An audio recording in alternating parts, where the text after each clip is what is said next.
Hi, everyone.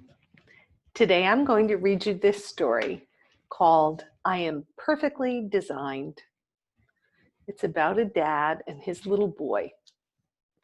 And the dedication in this book says, this book is dedicated to every child and adult who has ever felt different or not good enough. You can have the life you want and deserve because you have the tools to attain it. You are perfectly designed. And please don't ever forget that. That's the message this daddy gives this little boy. And he sure is cute. First there was you, Dad. Then there was me. And now there is us. That's right, now there is us. When you first saw me, you said, he is perfectly designed from his head to his toes. And I meant every word, and I still do. When I was a baby, I looked just like you, only I had no hair, and you had lots. Now, it's the opposite. So true. See, the dad has no hair now, and the little boy has plenty. The first thing I remember is being carried on your shoulders while you walked me all over the city. Remember that? I had such a big baby head. Indeed. But your big baby head was perfectly designed for you. When I was real little, I thought you could touch the moon. Remember that? We'd sit on the roof and reach for it. One day, you'll be big enough to reach for it yourself. But until then, it's perfectly fine to ask for help. Looks like fun sitting up on that roof, doesn't it? Remember when we went as maple syrup and waffles for Halloween, Dad? What a cute outfit. Huh? I do. That was awesome. I wonder what we'll be this year. I have to admit, this year for Halloween, I got dressed up for the first time since I was a little girl. And I went with my grandchildren and I dressed up as Elsa. It was very fun.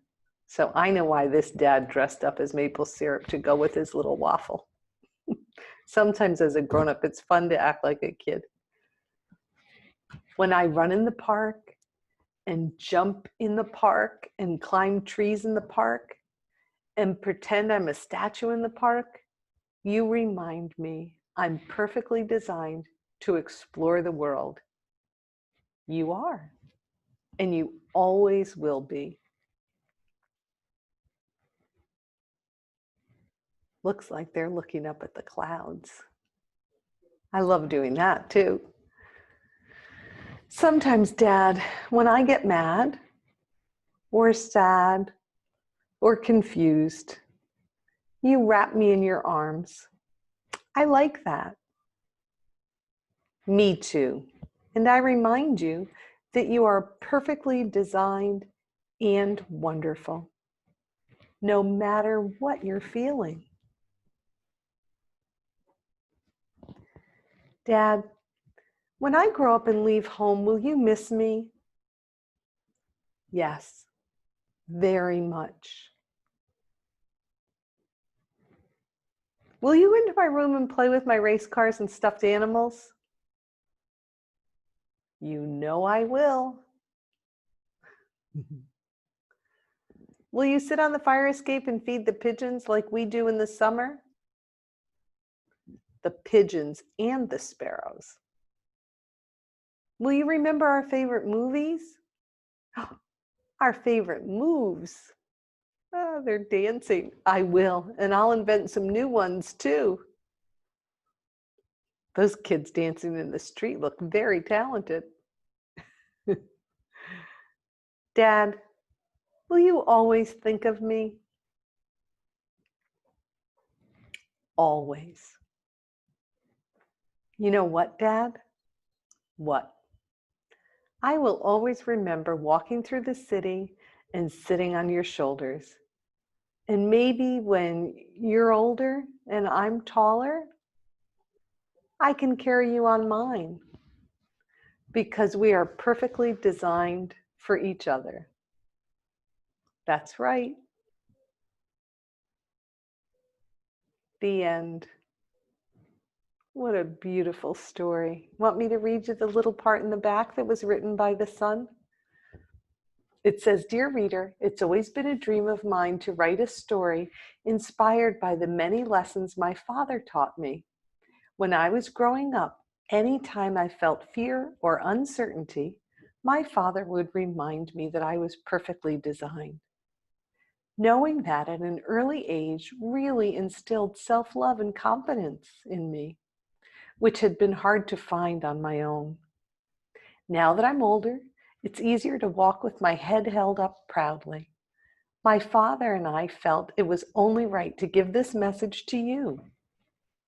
We want readers to never forget that just being your natural self is perfect. It's beautiful in every sense.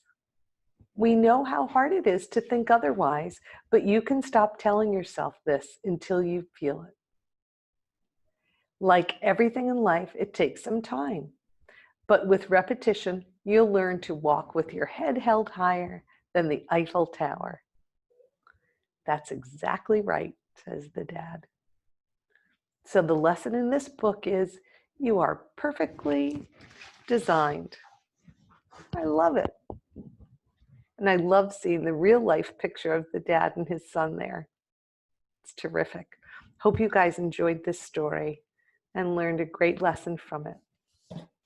This dad and little boy have a very special relationship. It's wonderful to see. Have a great rest of the day. I'll be back to read to you soon.